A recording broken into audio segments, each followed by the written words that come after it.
पत्रकार बंधुओं का यहाँ पर स्वागत है। आप समय निकाल कर यहाँ पर आए हैं, उसके लिए मैं व्यक्तिगत तौर पर और जनसुराज परिवार की ओर से आपका धन्यवाद कर रहा हूँ। जैसा कि आपको पता है, आज से करीब 1-1.5 साल पहले मैं इस जिले में पदयात्रा के दौरान आया था। करीब 3 से 4 हफ्ते तक हम लोग इस जिले में पदयात्रा के दौरान रहे भी थे।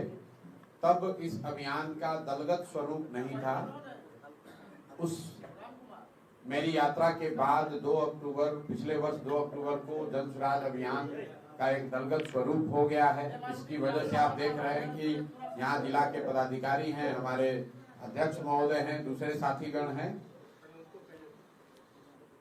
दल बनने के बाद से ये मैं पहली बार बिहार के अलग अलग जिलों में जा रहा हूं, लोगों से मिलने के लिए, अपने साथियों से, संगठन के साथियों से मिलने के लिए, और 1 या 2 जगह कहीं हम लोग यहाँ पर पब्लिक से भी, जनता से भी संवाद करेंगे। इस कार्यक्रम के तहत मैं अभी पिछले 8-9 दिनों से अलग अलग जिलों में जा रहा हूँ। आज बेगूसराय में हूँ, पूरा दिन रहूंगा इस कार्यक्रम में। मैं तेगड़ा में एक जनसभा है हम लोगों की, आपसे अभी वार्ता के बाद यहाँ से तेगड़ा जाएंगे, वहां पर एक जनसभा है। उसके बाद इफ्तार का एक कार्यक्रम है, और उसके इफ्तार के बाद यहाँ पर शहर में हम लोग बुद्धिजीवियों के साथ एक बैठक करेंगे। अब बाकी आपके जो सवाल हैं उसके लिए मैं यहाँ उपलब्ध हूँ। आप अपना सवाल पूछिए, उसका जवाब देने का प्रयास करेंगे।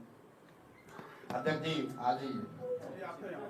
जी लगातार सर पद यात्रा, उसके बाद फिर ये लगातार पद यात्रा की आपने पूरे बिहार भर का, फिर उसके बाद अभी तेगड़ा का दौरा कर रहे हैं, क्या कुछ सोच के तेगड़ा करते हैं?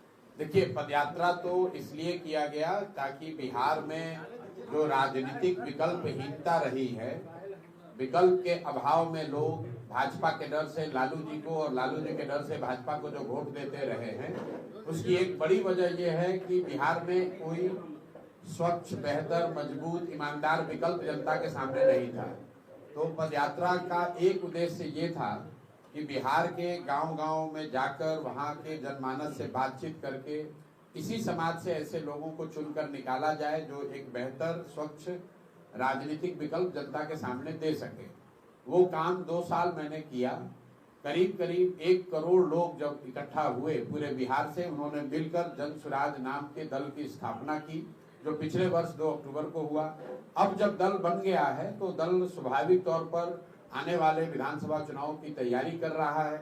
उस तहत लोग अलग अलग कार्यक्रम कर रहे हैं। लेकिन जनसुराज में हम लोगों के लिए राजनीति सिर्फ एमएलए का चुनाव लड़ना, चुनाव जीतना नहीं है। राजनीति इसलिए कर रहे हैं कि यहाँ के विषयों की समझ हो, लोगों की आवाज बन सके, यहाँ की जो परेशानियां हैं उसको सुलझाने में कुछ मदद कर सके। बाकी अभी 6-8 महीने में चुनाव है, तो उस नजरिए से भी पार्टी तो तैयारी अपनी करेगी। और लोकतंत्र है, लोकतंत्र में चुनाव की एक अपनी महत्ता है, तो उस नजरिए से भी ये दौरे को आप देख सकते हैं। सत्ता पक्ष कह रही है सर कि मॉक पोल में जब जनसुराज का ये हाल हुआ तो फिर आगे क्या होगा, इसको लेकर के क्या कहेंगे? भाई, आप जितने लोग यहाँ आए हैं, आपकी ये संख्या बताती है कि जनसुराज की कोई ताकत है या नहीं है। कोई विधायक, मंत्री यहाँ पर चला आए तो आप सब पत्रकार बंधु इतने कभी आ ही नहीं सकते। और आपको मालूम है कि अगर आप आए हैं तो इसलिए आए हैं कि आपको ये एहसास है कि जनसुराज जमीन पर है।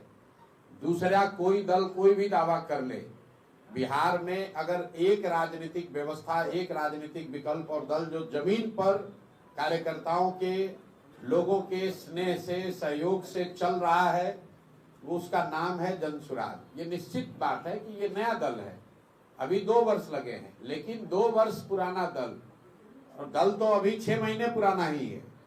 6 महीने बना पुराना दल, कम से कम ये तो हर व्यक्ति मान रहा है कि इस बार जो चुनाव होगा वो त्रिकोणीय होगा। एक और एनडीए वाले रहेंगे, जिसमें शारीरिक और मानसिक तौर पर थके हुए नीतीश कुमार जिसका नेतृत्व करेंगे। एक और राजद वाले होंगे जो कि जंगल राज के लिए, जिनको पूरा बिहार नहीं पूरा देश जानता है। और तीसरी ओर जनसुराज होगा, जिसमें पढ़े लिखे, ईमानदार, समझदार लोगों का एक समूह होगा।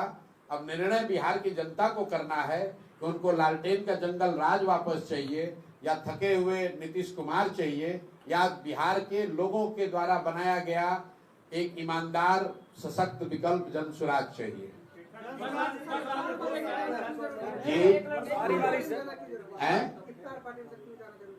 इफ्तार पार्टी में जाना इसलिए जरूरी है कि यहाँ पर अभी रमजान का महीना है और जैसे नवरात्रि का व्रत है वैसे रमजान में भी मुस्लिम साथियों का व्रत है और मैं यहाँ आया हूँ और यही नहीं जा रहा हूँ, रोज जाता हूँ।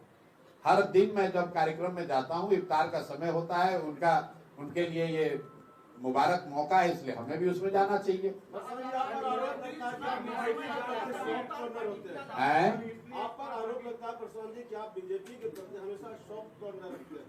देखिए, मैंने हमेशा जो बात कही है कि बिहार की बर्बादी के लिए लालू और नीतीश जिम्मेवार हैं, क्योंकि पिछले 30-35 साल से लालू जी और नीतीश जी ही राज्य का नेतृत्व कर रहे हैं। लेकिन बिहार की बर्बादी के असली गुनाहगार कांग्रेसी और भाजपाई हैं। ऐसा इसलिए मैं कहता हूं क्योंकि लालू जी को बिहार की जनता ने सिर्फ एक बार 1995 में बहुमत से वोट देकर जिताया है। बाकी 15-16 साल जो लालू जी का जंगल राज चला वो कांग्रेसियों के मदद से चला, उस बैसाखी से चला। कांग्रेसियों ने उनकी मदद इसलिए की क्योंकि वो चाहते थे कि लालू जी की मदद से 20-25 सांसदों का सपोर्ट उनको दिल्ली में रहे। यही हाल नीतीश जी का, एनडीए का है। नीतीश जी को बिहार की जनता ने सिर्फ एक बार, इसको भी ध्यान रखिए आप लोग, सिर्फ 2010 के चुनाव में नीतीश जी के पार्टी को 117 विधायक मिले थे। उसके बाद नीतीश जी को कभी बहुमत बिहार की जनता ने नहीं दिया। फिर भी 18-19 साल से नीतीश कुमार मुख्यमंत्री हैं, वो भाजपा के बैसाखी पर हैं। भाजपा उनकी मदद क्यों कर रही है? भाई, जो भाजपा दूसरे राज्यों में दूसरे दलों को तोड़कर खरीद फरोख्त करके सरकार बनाती है, वो बिहार में थके हुए नीतीश कुमार को क्यों मुख्यमंत्री बना के रखी है?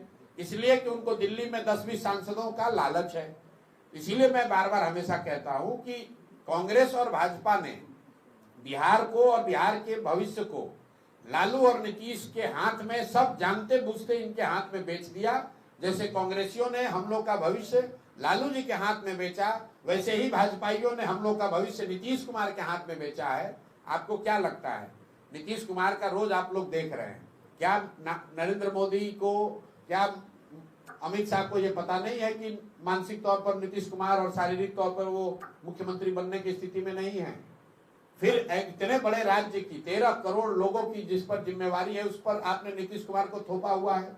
क्यों थोपा हुआ है? नीतीश कुमार को जैसे शिखंडी की तरह सामने खड़ा करके पीछे से राजनीति कर रहे हैं। अगर भाजपा में दम है तो अपना मुख्यमंत्री बनाओ और लड़ो चुनाव सामने से। इनमें तो दम है नहीं। सामने से नीतीश कुमार का चेहरा लगा रखा है। वो आदमी ना शारीरिक तौर पर सक्षम है, ना मानसिक तौर पर स्वस्थ है, और उनको सामने रखकर और ये भी नहीं बता रहे हैं कि अगला मुख्यमंत्री नीतीश कुमार ही होगा। ये सिर्फ बिहार की जनता के साथ धोखा कर रहे हैं भाजपा वाले। सामने नीतीश कुमार को रखा है। अगर गलती से कहीं चुनाव जीत गए तो सबसे पहले नीतीश कुमार को हटाकर कोई भाजपा के आदमी को ये लोग बनाएंगे, जो काम इन लोगों ने महाराष्ट्र में किया है। तो भाजपा का तो यहाँ कोई ना नेता है ना नेतृत्व है, इसलिए भाजपा की बात कम होती है। ये लोग पिछलग्गू दल बनकर पीछे से, भोजपुरी में हम लोग कहते हैं निहुरल आइल चोर।